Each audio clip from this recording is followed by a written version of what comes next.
Oke, baik. Nah, Mas, ini kan banyak banget ya pendatang investor angkatan pandemi COVID ya. Nah, masih pada belum tahu nih apa sih ARA ataupun ARB. Boleh nggak Mas penjelasannya Oke, sedikit oke. untuk Jadi sosialisasi secara kita? singkat ya, jadi ARB atau ARA itu adalah kebijakan di mana kalau yang dulunya ARA ya, ini kita ngomongin asumsi sama ya, ARA dan ARB ya, yang nanti akan disamakan seperti itu ya.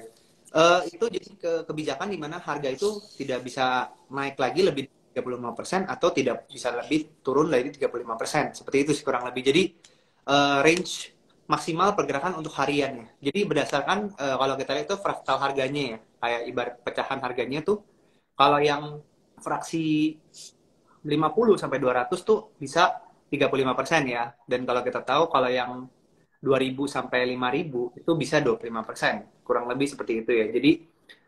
Jadi kita bedakan berdasarkan level harganya ya. Seperti itu Kak. Jadi kalau gimana nih kalau misalnya dari 1.000, ya kalau 1.000 ya berarti turunnya 25% ya. Jadi 750 paling di bawah gitu. Paling di atasnya di 1.250. Seperti itu sih Kak kurang lebih. Jadi ini menjaga batas atas dan batas bawah untuk satu saham sih lebih tepatnya. Dan ini terjadi waktu itu sebelum pre-pandemic kan ya Kak. Jadi ini mau mulai terapkan lagi ya. Sepertinya seperti itu ya. Kayak gitu Kak. Kurang lebih. Oke, baik. Nah, jadi kan sampai sekarang ini masih Iya, berlaku ya ARB itu, betul. ya, Mas, terdengar jelas ya? Oke, ARB itu kan masih 7% ya Mas Christine ya. Dan biasanya kalau ARB beruntun itu kurang lebih sampai 7 harian tuh nggak kelar-kelar nih. Nah, nanti ketika ARB mulai normal sampai 35% itu kebijakannya apakah memang 7 hari beruntun? Wah, itu bisa jadi minus itu. Atau gimana nih Mas? Harusnya sih enggak ya. Jadi kalau memang kita lihat kenapa dibikin 7%, nanti mungkin akan dijelaskan juga ya. Karena ini juga pada waktu itu yang seperti data yang disebutkan tadi gitu ya Kak ya. Itu melindungi investor-investor yang notabene baru ya. Baru di market pas angkatan corona yang which is itu adalah 8 juta orang ya, 8 juta investor gitu. Jadi ini sebagai cara dari bursa ya. Peraturan nomor diperlakukannya kurang lebih di 9 Maret ya, berlaku 9 Maret, keputusan nomor 23 ya, BI, bulan 3 2020 ya. Jadi mulai berlakunya tuh di 9 Maret ya. Nah, ini tuh sebenarnya cukup baik ya, karena walaupun nanti dibuka, itu market juga akan lebih liquid ya, dalam artian pergerakan range hariannya kan jadi gede sekali ya. Nah, ini sekaligus ada kelebihannya, karena market tuh bisa jadi lebih lincah seperti itu, Kak, kurang lebih. Kayak gitu. Oke, baik. Jadi sobat investor yang angkatan COVID atau angkatan Corona ini harus lebih berhati-hati dan bijak memilih saham-saham untuk trading ya ataupun investasi ya, Mas Christine ya. Nah, Mas Christine, sebenarnya baik plusnya itu apa sih kalau misalnya ARA dan ARB-nya Nah, ini sebenarnya kalau simetris? kita lihat ya, plus minusnya ya, yang pertama ya, eh, untuk kalau kita lihat positifnya adalah yang saya jelaskan tadi, kenapa? Karena gini, kita mikir kayak sehari turun 7% nih. Ini khususnya terutama untuk investor-investor retail ya, atau yang investor-investor yang suka third apa yang lebih kecil ya market kapitalisasinya ya. Nah, ini kalau kita lihat sebenarnya itu bisa menguntungkan dalam artian ketika ARB sampai ARA itu bisa langsung beggar ya kurang lebih ya. Nah, tapi ketika satu sisinya adalah ketika kita beli di ARA itu bisa turun juga 50% seperti itu ya. Jadi ini seperti ibarat itu kalau kita bilang pedang bermata dua ya. Jadi sebenarnya opportunity yang bisa kita manfaatkan, namun perlu kedewasaan dan perlu kedisiplinan yang lebih sih, terutama ya. Karena kalau kita zaman dulu tuh dijagain ya, ibaratnya dijagain sama bursa, kita nggak disiplin, kita nggak mantengin market pun, ini masih bisa ibaratnya ya udah 7% besok, ya udah 7%. Kalau kita nggak jagain, ini ibaratnya besok turun, buset, kaget kan bisa 35% seperti itu. Jadi memang butuh kedisiplinan dalam artian kalau kita investor atau trader daily ya, kita itu harus lebih memperhatikan market sih, karena bisa kita bisa tiba-tiba besok 35% kan kaget ya gitu seperti itu. Namun peluangnya adalah ya itu bisa buy on weakness seperti itu ya. Jadi misalnya lagi turun banget secara misalnya kita technical lihat lagi di support turun banget nih terus terjadi perlawanan beli gitu. Nah, itu kan menjadi kesempatan malahan ya. Karena biasanya kalau di support kuat itu terjadi rebound seperti itu. Dan justru rebound itu yang bisa jadi manfaat ya, jadi peluang seperti itu. Jadi ngomong plus minus itu tergantung bagaimana kita menyikapinya dan beradaptasi ya. Jadi tentunya nanti investor juga akan lebih, mungkin ada perlu waktu ya untuk penyesuaian ya, dalam artian ritmenya akan terasa berbeda sih menurut saya gitu. Akan lebih fresh ya, lebih menurut saya gitu, karena range atas dan bawahnya lebih besar untuk satu saham gitu Kak. Oke, baik. Jadi yang angkatan COVID-19 jangan kaget ya tiba-tiba ARB 35%. Aduh, ini kok malah jadi boncos Ini gitu ya, Mas aplikasinya Christine ya. error apa gimana nih kok tuh 35%? Kan memang kan persen kayak gitu. Ih, Kita kan COVID itu kan tahunnya pas udah iya. 7% ya Kak. Jadi mungkin nggak pernah lihat yang saham yang 35% harinya kayak gitu. Yang 7% aja kadang saya masih kayak hitung-hitung ini masih dapat untung nggak ya, apalagi yang 7% tiga puluh aja lima udah ini, persen gitu udah ya. kayak wah kok 7% gitu turunnya. Jadi 7% jadi new normal ya untuk sekarang gitu kayak kurang lebih kayak ARB tapi kalau kita lihat dulu sebenarnya 7% ya nggak ada apa-apanya sih gitu, kurang lebih kayak gitu Kak. Iya benar. Jadi sobat investor perlu di belajar lagi ya, perlu dilihat lagi nih bagaimana kebijakan-kebijakan terbaru yang akan dikeluarkan Bursa Efek Indonesia ya, apalagi yang angkatan COVID-19. Nah, oke. Jadi Mas kalau misalnya nih kalau misalnya nih melihat profil investor Republik Indonesia, bagaimana nih menurut Mas Christine, akan siap nggak menghadapi ARA dan ARB baru ini, atau tiba-tiba malah kayak udah deh nggak mau lagi trading atau investasi lagi gitu karena terlalu boncos gitu. Menurut Mas Ini Christine saya gimana nih? udah nyari data yang cukup menarik gitu ya. Jadi datanya sih kurang lebih sama ya gitu ya. Jadi ada jumlah investor total di pasar modal tuh per 28 Desember 2022 ya. Akhir tahun 2022 lah ya. Itu sudah meningkat 37% ya dari 10 juta menjadi sebelumnya 7,5 juta ya pada akhir Desember 2021.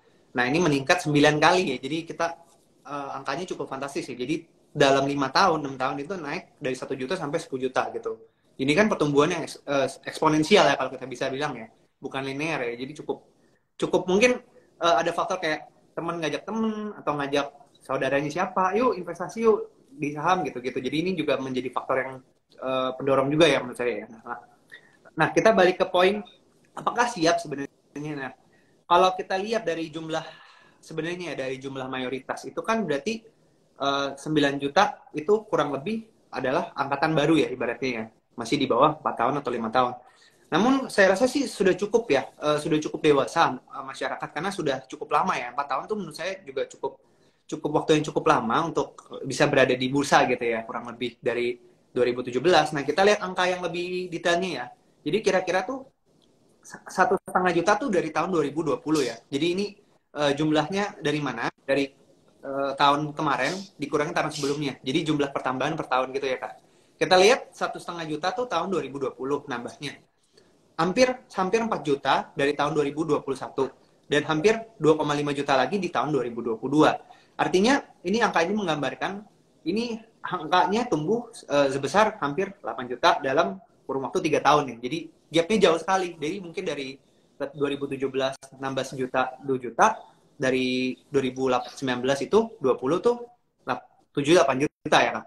Nah, tapi menurut saya sih sudah ready ya, karena dari kita lihat waktunya tuh sebenarnya cukup lama dari time frame ketika mereka buka account pertama kali nih, dari nggak tahu saham apa, saya rasa sih cukup. Jadi untuk investor sih cukup udah cukup baik ya harusnya gitu untuk bisa melewati ARB yang 35% ini, kurang lebih gitu sih Kak. Dan udah ada ya gitu.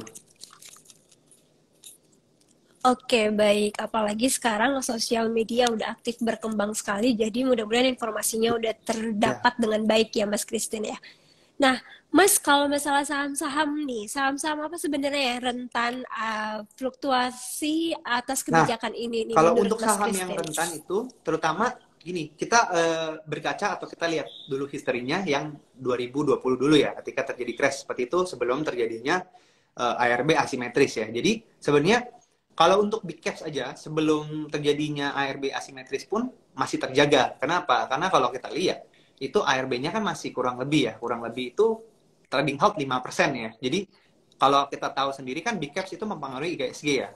Kayak big bank saja udah kayak lebih dari berapa puluh persen ya dari bobot IHSG ya. Jadi kalau big banks-nya turunnya dalam, itu IHSG-nya kan turun dalam ya. Jadi kurang lebih itu mekanisme di trading halt yang dulu itu menahan harga-harga yang big caps ya. Jadi tujuannya kenapa yang ARB asimetris ini makanya lebih ke signifikasinya lebih ke yang small caps ya, yang atau yang medium caps, yang dia tidak berbobot atau lebih bobotnya lebih kecil ya terhadap IHSG gitu kan, Kak. Nah, jadi kalau kita lihat saham-saham ini akan memengaruhi yang lebih mid cap sama yang low cap. Karena kenapa? Karena pertama nominalnya biasa juga lebih kecil kan. Kalau yang big cap biasa cenderung kayak 5.000, 4.000 atau bahkan 8.000.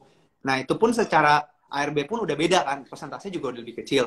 Kedua, eh, kedua itu harganya, kapitalisasinya gampang lebih berpengaruh ya. Jadi lebih berfluktuasi. Nah, itu jadi makanya kalau dibuka itu sebenarnya ada opportunity di small caps dan medium caps karena harganya apalagi yang 35% ya. Nah, yang saya jelaskan tadi, misalnya nih dari 1.000 uh, turun 25% gitu tuh 750. Nah, kita misalnya buy di 800 terjadi rebound ke 900, itu pun dalam sehari itu bisa terjadi gitu. Itu dimungkinkan kayak gitu sih, Kak.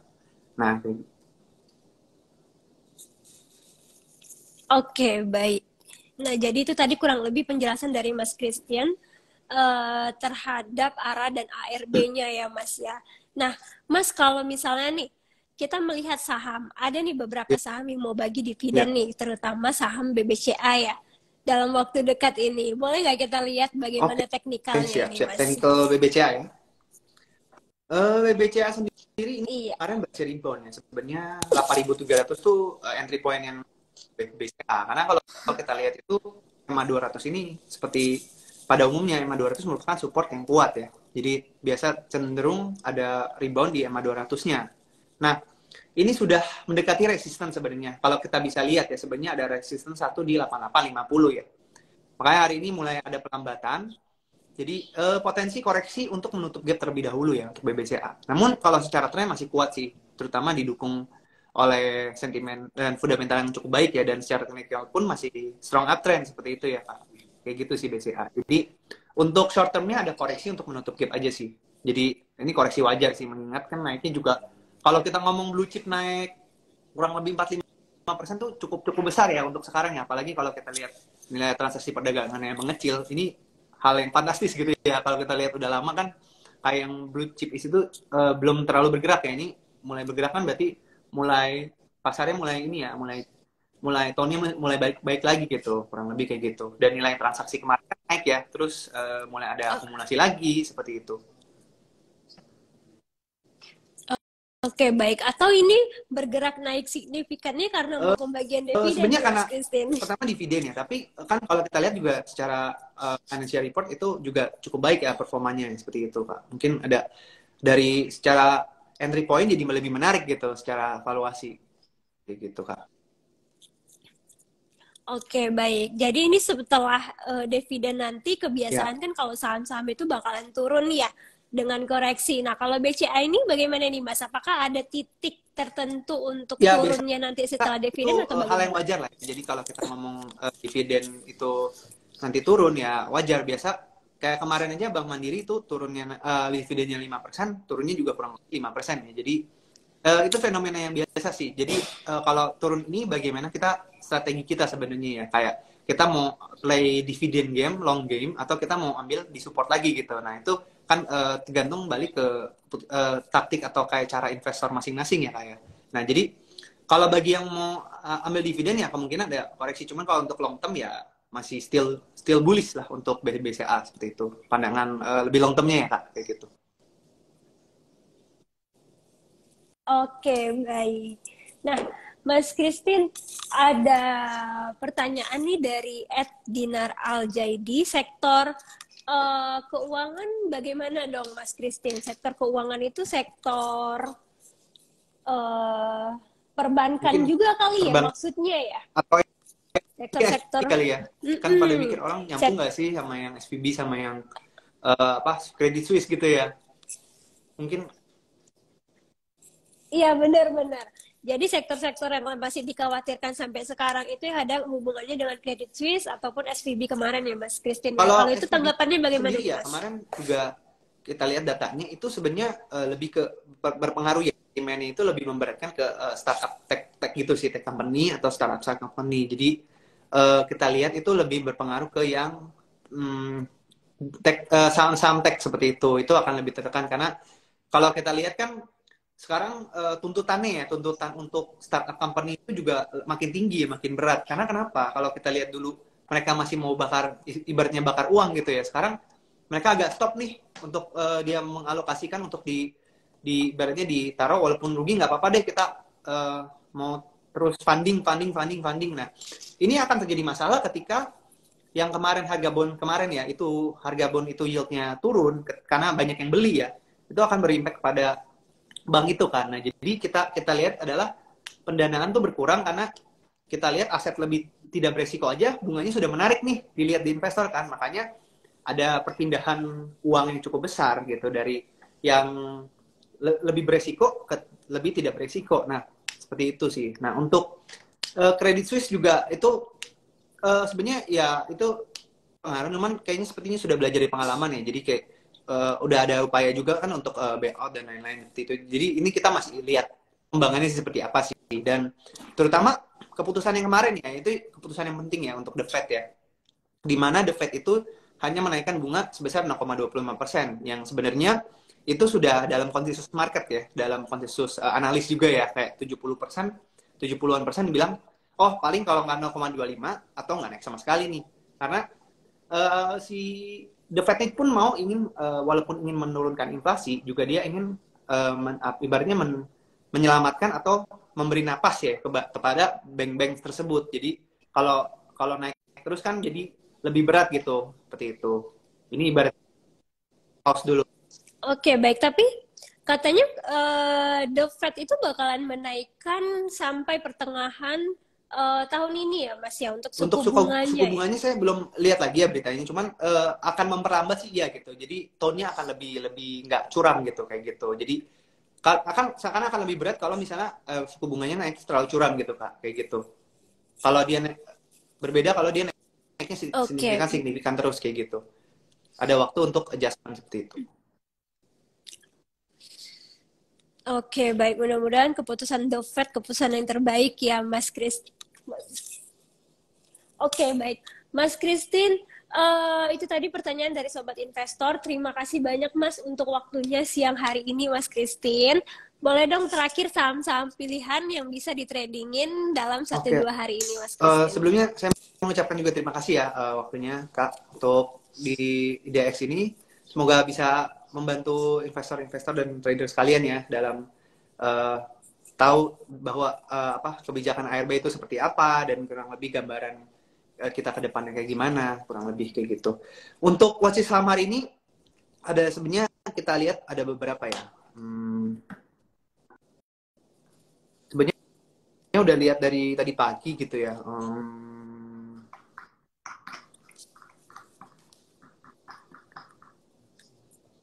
Kita lihat ada di Indi, kalau kita lihat juga untuk jangka pendeknya masih bisa ada rebound karena ini berada di support kuat. Namun harus tunggu di breakout dulu ya.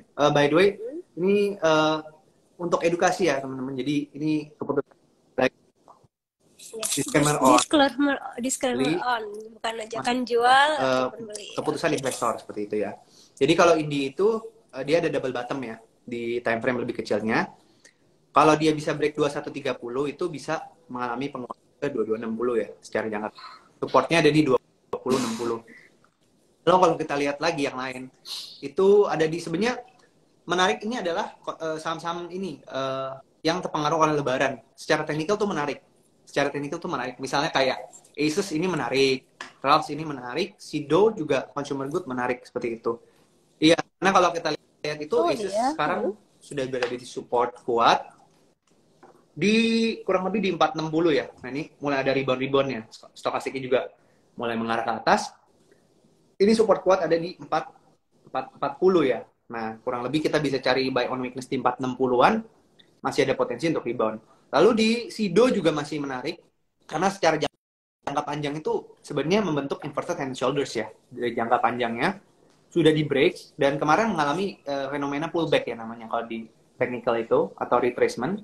Nah, jadi kita bisa manfaatkan ini untuk buy on weakness seperti itu. Jadi saham-saham consumer good dan saham-saham retail itu menarik karena ada aktivitas yang meningkat ya di misalnya di THR di Lebaran ini kan menjelang Lebaran biasa aktivitas belanja juga meningkat ya. Jadi kalau kita dengar kan memang siklusnya seperti itu tuh ya, tiap kali ada Lebaran yang naik kurang lebih retail atau saham-saham consumer good yang banyak dibeli oleh masyarakat seperti itu. Rals juga salah satunya indikasi yang bagus ya untuk Rals. Karena kenapa? Kemarin tuh sebenarnya kalau kita lihat Rals itu breakdown ya. Breakdown EMA 200-nya gitu. Sebenarnya ya, kalau kita lihat moving average 200 di mana? Moving average 200 di 620. Namun ada price action yang menarik nih di Rals itu. Karena begitu dia break di 620, turun beberapa hari ya, ini dia langsung naik lagi dan naiknya itu signifikan ya. Jadi jebol ke 590 ya, kalau kita lihat di chartnya. Break di 620 lalu membentuk Marobosu ya. Jadi ini berarti ada indikasinya false break untuk Rals ini sebenarnya. Jadi kita bisa manfaatkan ini untuk buy on weakness ya, di support-support kuat di 630 ya. Jadi sekali lagi ini kalau EMA 200 ini cukup powerful sih ya Kak. Jadi ini salah satu tools yang saya gunakan juga ya untuk kayak medium term karena enak begitu dia di EMA 200 tuh biasa dia ada seenggaknya tuh ada rebound atau ada kenaikan gitu. Dan kalau misalnya break EMA 200 dan confirm berarti sudah uptrend juga gitu. Jadi ini cukup bagus itu. Satu indikator yang menurut saya cukup baik gitu. Ya, kayaknya banyak banget yang ikut indikator MA 200, MA 50 gitu ya, Mas Christine ya. Oke, baik. Mas Christine, terima kasih banyak atas saham-saham pilihannya dan waktunya, Mas Christine. Sampai jumpa di sesi break time selanjutnya. Selamat siang. Izin pamit ya. Oke. Ya, siap. Nah, Sobat Investor, itu dia tadi perbincangan kita dengan Mas Christian Yuwono, analis teknikal dari Pandin Sekuritas. Ada beberapa saham pilihan ya, Sobat Investor ya. Salah satunya tadi ada Indi, Eses, dan Sido muncul, dan masih banyak lagi. Nah, tadi ada sosialisasi kita juga mengenai ARA dan ARB simetris. Jadi, Sobat Investor Angkatan COVID-19, boleh dipelajari lagi kebijakan-kebijakan terbarunya. Nah, Sobat Investor, boleh nih ditonton terus IDX Channel TV dan baca website kita di www.idxchannel.com. Follow sosial media kita di Instagram dan Twitter di @idx_channel, TikTok dan YouTube IDX Channel, serta Facebook di @idxchannel.com. Terima kasih ya Sobat Investor, saya Nadine Hedra, pamit undur diri, selamat siang.